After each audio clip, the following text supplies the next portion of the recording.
done. If you look at the FOREST study with simvastatin, these are high-risk patients, not very many with diabetes. It took 30 patients treated to save 1 life. If you look at the ACE inhibitor ARB trials, in the ramipril study and the HOPE trial, you had to treat 56 patients to save 1 life. And with empagliflozin, you have to treat 38 or 39 patients to save 1 life. Again, very much like statins. This was 5.4 years, this is 3 years. So this is like adding another statin to a statin. So in the end, what they found was that you had 25 lives saved, 22 fewer cardiovascular deaths, 14 fewer hospitalizations for heart failure, but 53 additional genital infections. So you have to use these drugs carefully because your women patients are going to complain at you. But I have my tricks for how to avoid genital infections, and generally my patients do pretty well. But I'm telling you, this is big news for us diabetologists, and we're hopefully going to get empagliflozin onto the formulary at the county soon, because if this reduces hospitalizations for congestive heart failure, all of these other endpoints, as well as glucose, and additionally, and not here, keeps patients from needing insulin, it has a win-win kind of situation, even though it's expensive. Now I'm going to end by showing you the things that I'm even more excited about because I love toys. So when we trained, and I think many of you were trained when I did, although some of you are younger, we were teaching people to stick their fingers and compare their sugars and their urine to charts and things, and it was a slow, nasty process.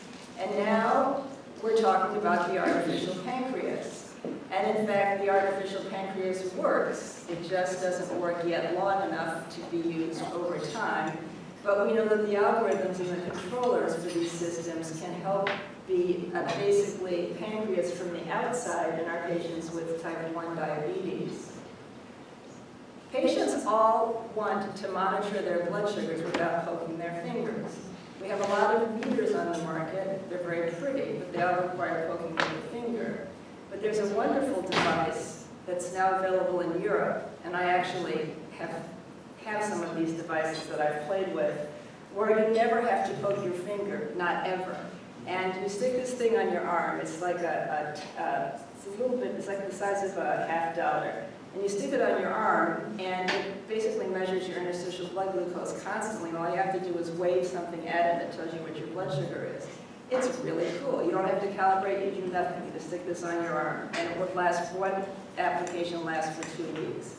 And so these are in Europe. It turns out that no insurance will cover them. They're not all that expensive, but they can't keep them in stock because patients would so much prefer to not poke their fingers and get this kind of data.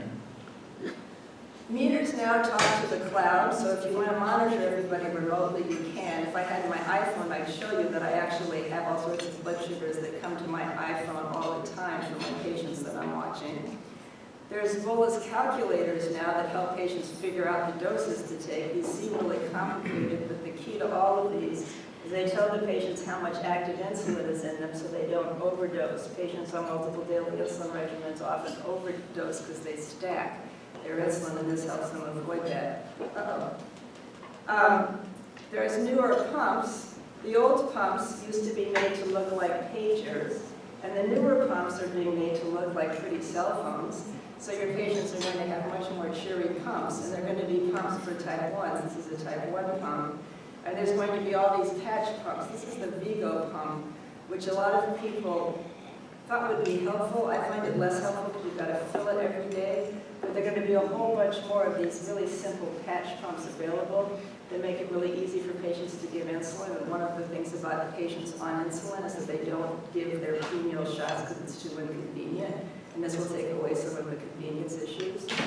The thing I love the most, though, is continuous glucose monitoring, because if you think about it, if you just poke your finger, you just get a few numbers. And if you check the blood sugar every 5 minutes, you can tell where the blood sugar is going. So if you're eating a meal and your blood sugar is falling, you're going to give an different insulin dose than if you're eating a meal and your blood sugar is going up. And it's really fun to use continuous monitoring. I use it in patients with type 1 diabetes continuously and type 2 diabetes intermittently to understand my therapies. As I said, everything now talks to everything else, so the Dexcom Gen 5 as well as the Medtronic sensors will all talk to people's iPhones. This is very, very, very helpful for parents, for instance, of kids with type 1 diabetes because they now can continuously see what their kid is doing. And anybody can look at this if you give them a code to look at your blood sugars. And not only can you see what the blood sugar is, you can obviously see the trend. So this person's sugar is coming down and then going back up. So you can get a lot of data. I have on my phone, I have blood sugars from a kid in New York City that I'm following and a princess in Saudi Arabia. So I get blood sugars. It's amazing to me what technology can do to help us help our patients. Now, you might wonder why it is that someone would want to watch their patient's blood sugars 24/7, but trust me, if you're a diabetologist, you would appreciate it. You could help them prevent some of the problems with their sugars. We now have continuous sensing that's connected to a pump with a control algorithm, and this is the first step in the artificial pancreas. And I'm doing this kind of research on my West Side, in my West Side clinic.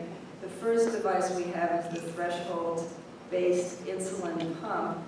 And what this does is if the blood sugar reaches a certain point, the pump itself turns off for 2 hours and then it comes back on. And it's amazing how it works. And it does this with the patient. It gets a lot of alerts for the patient to do something, but if the patient sleeps through it, it does it automatically. So this is one of my patients on the threshold suspense system. This is a guy who's had type 1 diabetes for like 45 years. I want to point out that the fact that his blood sugars are this normal, to me, is a miracle. But this is a guy who can really keep his blood sugars here. Look at his blood sugars. That's the sensor. These are the finger sticks. This is the insulin he's given. And this is the middle of the night. So this is midnight, this is noon, this is midnight. And you can see right here his sugar starts to go down. He gets an alert. The pump itself turns off, suspends his insulin for an hour, and then it comes back, and it saves him a severe low blood sugar in the middle of the night, and it does it all automatically. And increasingly, we're going to have pumps that will mesh with the sensors to stop giving insulin in the middle of the night to prevent lows at night, so people will have normal overnights, which will make their days much easier to manage. That's the first step, as this pump and sensor therapy develops. The problem with all of this technology is that it's on the outside, and skin is an issue. So every single pump brochure shows you this airbrushed abdomen with this little infusion set. How nice doesn't that look? Everybody wants one. This is what a real abdomen looks like. This is a sensor, this is a pump. There are lumps, there are bumps. This is, gets dirty and icky, and people get problems. This is an infection at one of the infusion sites. This is lipohypertrophy. People who've worn these devices for many years get lots of lipodystrophy under the skin, lots of fibrous tissue. It becomes hard to use them.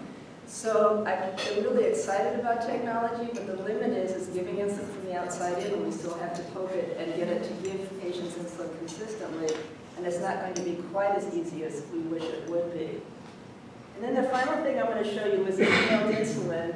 And believe it or not, I've also gotten this approved for some patients in the county. I'm not a big fan of inhaled insulin from the get-go. Again, I'm conservative, oddly, in that I was concerned about inhaling insulin into your lungs because insulin is a growth factor and you don't want to get lung cancer. The technospheres that are involved in this are probably pretty safe from that perspective, but I still don't put young kids on this. But it does help people, and I've used it with my older patients, who really just aren't, again, adherent with anything, whose A1Cs are above 10, where they'll actually take a puff of this, and it's a really little device with a cartridge that goes into it, and you just puff, and you puff a dose. It's pretty simple, and it helps with this prandial dosing. It comes in cartridges. It actually comes in 4-unit, 8-unit, and 12-unit cartridges, and you can mix and match them to give patients the right dose. And I found it easier, but again, I wouldn't give everybody this. In fact, I probably wouldn't give most people this, but I would give this to people where the need was, where this met a specific need. So I think that there's so much that's exciting in diabetes because we have so many tools. I can get anybody to target with anything. In the county, we use NPH regular insulin and syringes and vials. I can do it however we need to do it. But some of these new treatments, particularly the SGLT2 inhibitor class, I think is a game changer for us with diabetes. And it may really help cut down with reduce cardiovascular mortality. It needs to be proven in the second study. There are all sorts of caveats here. But I think we can do more than ever before. And some of the technology, although it's applicable to a smaller subset of the population, I think will also help us. So that's my update in diabetes, and I'll take your questions. Thank you.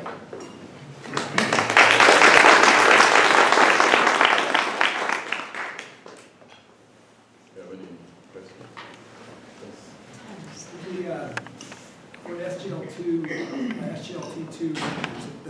is the effect considered to be as fast for the other agents? Because you think that you might even already see a class effect among the other drugs if it's a rapid improvement, unless the studies weren't big enough to detect mortality.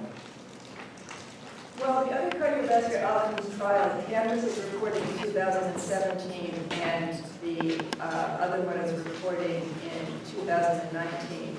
And the problem, you're asking a very good question. So they did a mid-course look at Canvas, and they're not seeing the same benefit. And I didn't actually get to look at the data, so I don't know what they mean or don't mean, because one person will say one thing and another, but I don't see at this moment that the other agents are doing the same thing. I think they should do the same thing, but they're all slightly different molecules.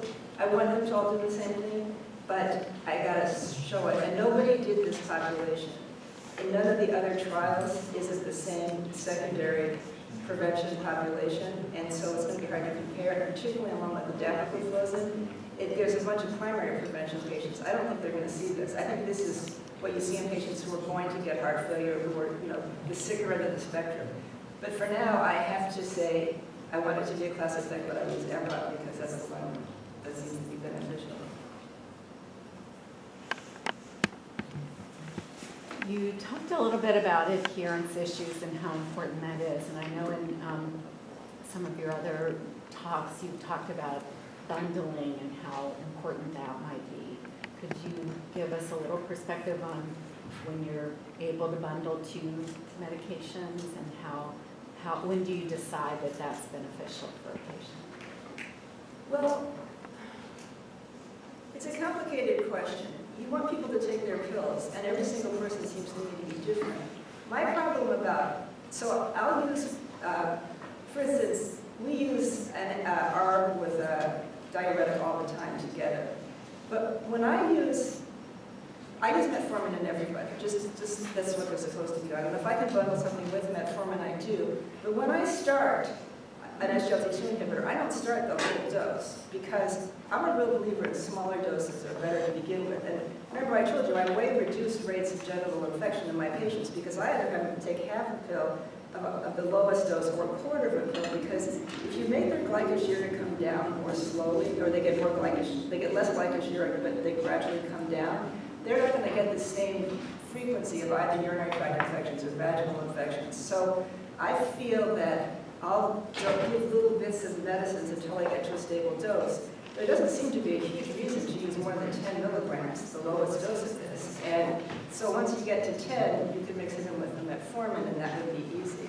It may be that for early onset, for the patients we can control on a SGLT2 inhibitor plus metformin, that may be all we need.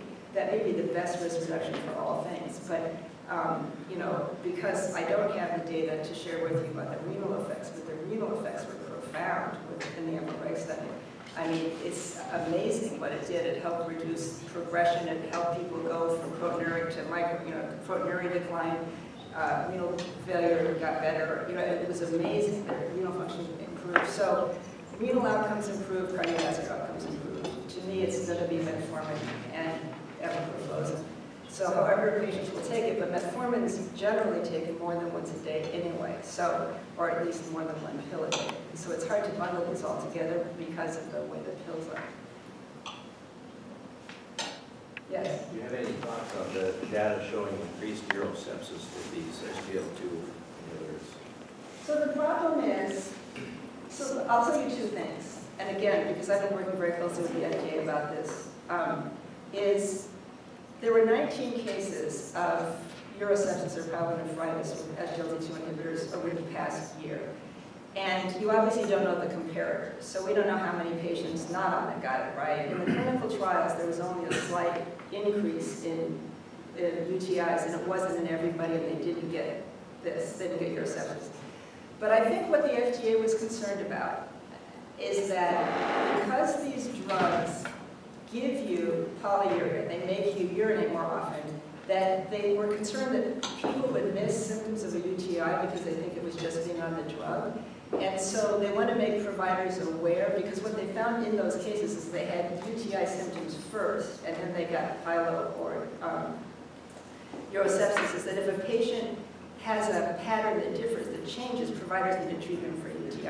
And so I think that that's their message. It's not that this is so common or even any more common than it might just be in people with type 2 diabetes, that DKA is clearly more common. But the other, I think, is just to make us aware, and I think that's important, right? I think the same thing with pancreatitis. If a patient has abdominal pain on a GLP-1 receptor agonist, it's not just a little vomiting, you need to evaluate that person. So that's why I think they did it. And I think we all need to be aware that patients need to be treated, all of our patients, if they're getting UTI. So that's why I think they did this, because the actual rate is really, really low. Yes? Regarding cost and affordability, two questions. One, which of these treatments does Medi-Cal can pay for? And two, for people that do not have medical coverage, if you were to recommend which treatments would you recommend? Well, I don't know about Medi-Cal. Who knows about Medi-Cal and SGLT2 inhibitors? I know that on some of my plans I can get them, and I've always been able to get them with a prior authorization or filling out paperwork, because now these days they say, why does the patient need the drug? And I say, prevents death. And I usually get the prior authorization. So I'm pretty good at that. So I haven't had anybody who has any kind of insurance at all, including Medi-Cal, have been able to get these agents for. And anybody, I mean, if you're going to spend your dollars on a DPP-4 inhibitor or an SGLT2 inhibitor, there's no question that you should get an SGLT2 inhibitor. I mean, it's just not even close. If you're going to spend any money, and especially if you've had cardiovascular disease, if you have one drug you want to spend money on, it's an SGLT2 inhibitor, it's empagliflozin. But that's not going to give you the biggest reduction in A1C, but you could use a sulfonylurea agent with it, right? Because a sulfonylurea agent is really cheap, and that lowers your sugars. So there's lowering sugars, there's lowering mortality, there's all these other outcomes that we're looking at. But metformin and sulfonylurea is the cheapest. We have generic statins. So if somebody, you want to get them on all those things first. So all of this assumes you've already been on metformin, you're already on a statin, you're already on an ACE inhibitor, and you're already on an aspirin. And if you're not on those things, spend your money on those things. I'm not kidding. Those are the things that are the basis for this. So, but these are expensive, but I reduce the cost. So a half of a 25 is the same as a 10, right? It's 12. I'm always having people break things and do things with these. Or you can do a quarter of a 25, and you can get benefit from subsets of the drug. Or if you're giving an injectable that's once a week, well, every other week is pretty good too. So, play with the pharmacology of the drugs and reduce the cost. But these are, the drugs I'm talking about now, they're expensive. I can't get away from that. They are expensive drugs, but they may be worth it for the right patient. I was just going to mention that Medi-Cal covered it since May, the Jardians, so it is covered under Medi-Cal. So it's, Oh, And Dr. oh, Robinson, Kaiser doesn't cover any of those. Doesn't cover any of the newer medications. could you say that louder? So Kaiser doesn't cover any of these newer medications. you guys are unbelievable. Hopefully, and that may change with some of the new data, but it may take some time.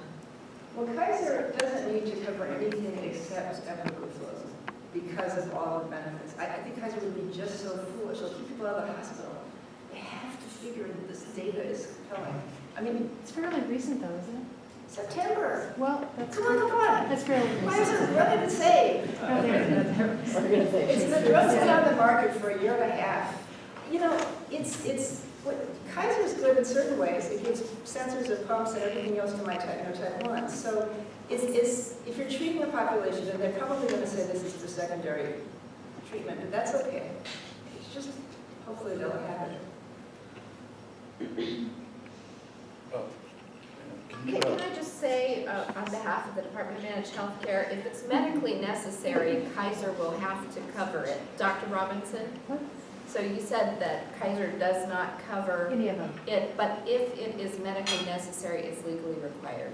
So if it's medically necessary, it's the They standard. can do an exception code, but then the patient would often have to pay out of pocket for the brand coverage.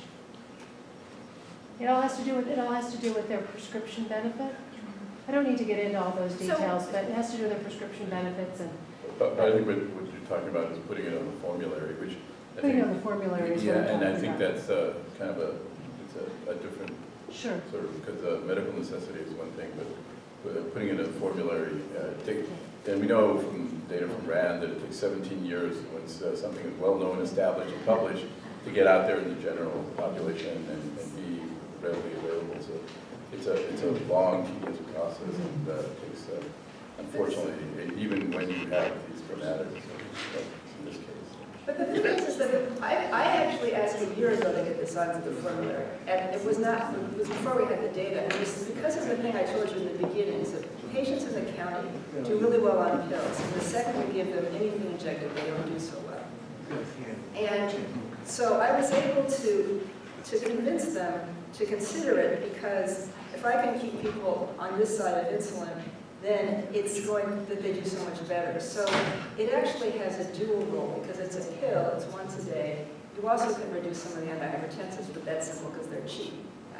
I understand about cost, but I actually was able to be convincing that way. So if Kaiser looks at their data in terms of going on insulin and outcomes, it may be, I mean, it just depends on how you compare it and what your goal is. So that's how I'm winning over the county. I didn't push this hard for, I can get GLP-1 receptor agonists in the county too, but I didn't push like I'm pushing for this, because GLP-1 receptor agonist is still a shot, and that's still that barrier. But this is the one that I felt could really benefit our patients the most. So we'll see if I prevail, but I'm pretty persistent. Can you say just a word about the diabetic ketoacidosis? You were mentioning that it's also type 2s that go to diabetic ketoacidosis. So if you have type 1 diabetes and you go on an SGLT2 inhibitor, your blood sugars come down, the variability goes down, and you lose weight. This is the best type 1 drug that we've had on the market, right? It's a beta cell independent drug. It makes you pee out glucose. The problem with type 1s is they don't just need insulin to deal with glucose, they need it to inhibit lipolysis. So if you get a type 1 whose blood sugars get better and better and better, and they drop their insulin more and more and more, you can get them to drop below the threshold that they need to be on to inhibit lipolysis. So patients go into DKA, and they'll go into DKA with blood sugars of 100. And so last year, I had a bunch of my patients with type 1 on an SGLT2 inhibitor doing incredibly well. My patients on the west side do not go into DKA. All of a sudden, I felt like I don't know, I was a black cloud. My patients were right and left going into the hospital in DKA. I'm like, what is happening? And their blood sugars would be 100, 110. They'd be vomiting. They'd be incredibly ketotic. Some of them were sent out of urgent care because their blood sugars were normal. And it turns out that in conversation with a colleague of mine, we realized that this was euglycemic DKA that was seemed to be triggered by being on an SGLT2 inhibitor. And so I connected with a couple of colleagues around the country, and we created the first case series of this. Once you become the people who report something for the first time, you become the people who everybody talks to. And then we realized that there are also cases with type 2 diabetes. And there's something about these drugs that increases ketogenesis. In the type 2 patients, though, it seems to be that it's in two kinds of people. One is people who really have latent autoimmune diabetes as the adult, so you think they're type 2, but they're really going to be a type 1, and they get put on these drugs. And something else always has to happen.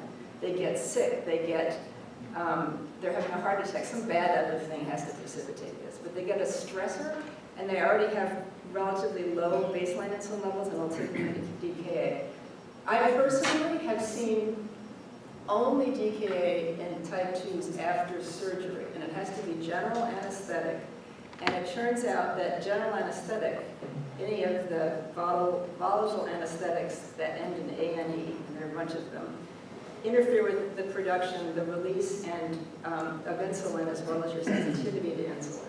So if you have a type 2 on one of these drugs and they undergo surgery, they can develop DKA post-operatively. And one of our patients was a 400-pound guy who had bariatric surgery and went into DKA because after he got home from surgery, the only drug he took was he crushed up his canagliflozin and took it because he loved the fact that it helped him lose weight. And he went into terrible DKA, and everybody missed it because they thought, how can a 400-pound person go into DKA? But he did. So what I found out through getting modeling done is that these drugs have a duration of activity in terms of being ketogenic for 3 days. So you actually have to stop these drugs for 3 days before someone undergoes general anesthetic. It's a low risk, but nonetheless it exists. They had 0 increase in the EMPA-REG trial. So it was not seen there, but they weren't actually out to look for this, which is why the FDA is actually requiring that they look for this. I think it's an incredibly rare phenomenon in type 2s, but people just need to know what can happen. Because again, it's like public health. If you have a type 2 with a blood sugar of 150 who's vomiting, that actually could be DKA. So because at least around half of it's euglycemic, half of it's hyperglycemic, it just needs to be something people are aware of. Again, rates in type 2s are very low.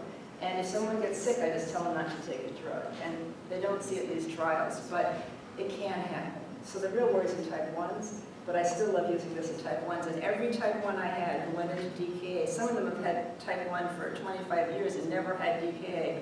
They're in the hospital, their pHs are 6.9, they're sick as a dog. They get out of the hospital and they beg to go back on the medicine because they love it. So it helps their blood sugars, right? It helps make their diabetes easier. So I now have a whole protocol with finger stick ketones and low doses, and everyone's doing well, and we're actually doing some big clinical trials to study it in type 1s. It is the best new drug for type 1 diabetes, but don't use it outside of a clinical trial, not yet. Which one don't use outside of the clinical? An SGLT2 inhibitor in a type 1. Oh, it's for 2s. Type 2s, use it all you want. Use it in everybody. Just stop it 3 days before surgery. I was just informed by my cell phone that the SGLT2s are available through managed care Medi-Cal, but you have to fight for it. Yes. I have to fight for them in the page. See, and now I no longer know in our county patients who's on what, because I have to look at the thing on the wall that tells me. But I fight for it. You can get it. I'm telling you, I've gotten it. I just want it to be on the formulary in the county, so I don't have to fight for it for all my patients. Thank you, Bill. Can you talk about metformin? You were kind of joking earlier about your discussion with Larry King, and she's got all the glitterati in her practice. Pretty fantastic. The screenplay writer for Forrest Gump was with us at our LA University Best Practices when Ann spoke last time. But there was a little news blip in the last week that said they're now calling metformin potentially the fountain of youth. So I personally think that, I'm not joking about metformin. So, you know, they did a study in the United Kingdom of people with diabetes versus without. And people, as expected, with diabetes live less long, blah-de-blah, than people without. But if you look those taking metformin, they actually lived longer and had fewer cardiovascular events than the non-diabetic people. Metformin seemed to give them a survival and health advantage. And there's a lot of little bits of data that metformin tips in favor of being anti-cancer, anti-cardiovascular disease, and anti-Alzheimer's.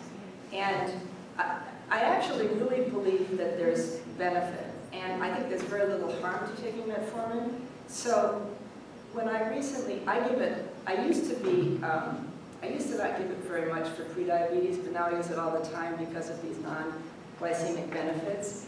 And I have 2 demented parents, and everyone in my family gets dementia, and nobody gets heart disease, and nobody gets diabetes, and nobody gets cancer. I have really good longevity genes, but everyone's demented.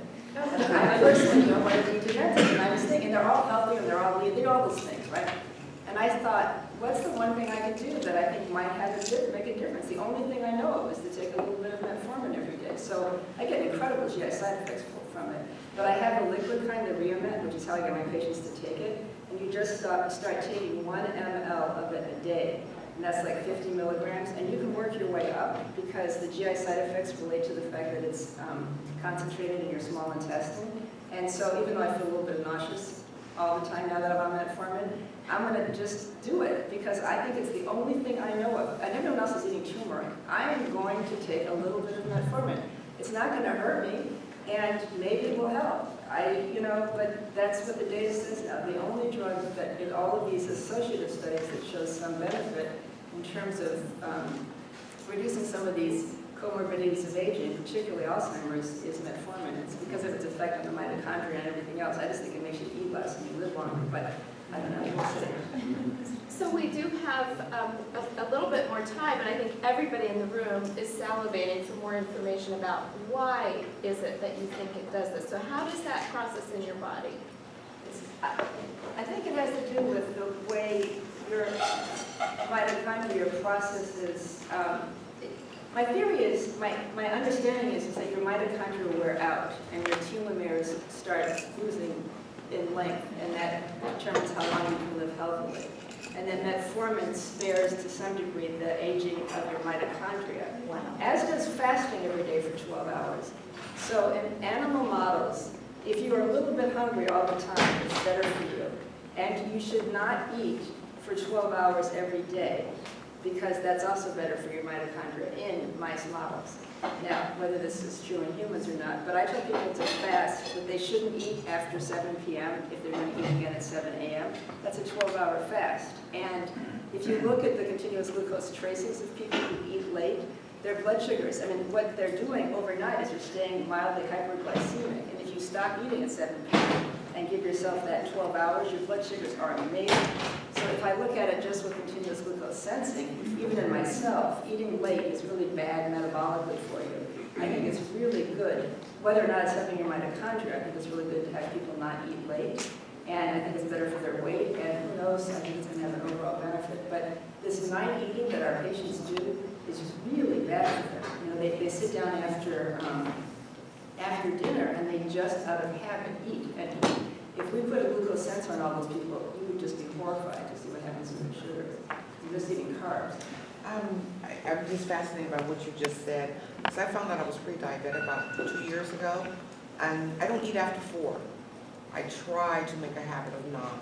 But I have a full breakfast in the morning, and I don't eat again until 4. And I think in the past couple of years, I've lost maybe 40, 50 pounds without even trying. But I still have to check I still check my blood sugar, because I tend to be a little muncher, a little chips, a little candy here. See, that's exactly.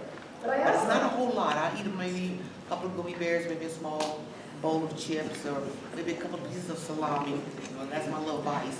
But I've noticed that when they told me that, that's when I started losing weight, because I thought of having to take insulin, and it scared me because I'm scared of needles. But that is so true. I try not to eat after 4, and I don't eat again until like 6 o'clock in the morning. And then I'm at school all day, and I don't eat while I'm at school. But by the time I get home, I'm pretty hungry. But the other corollary is you should eat dinner for breakfast. So your body can least handle carbohydrates in the morning because you're insulin resistant because of growth hormone cortisol.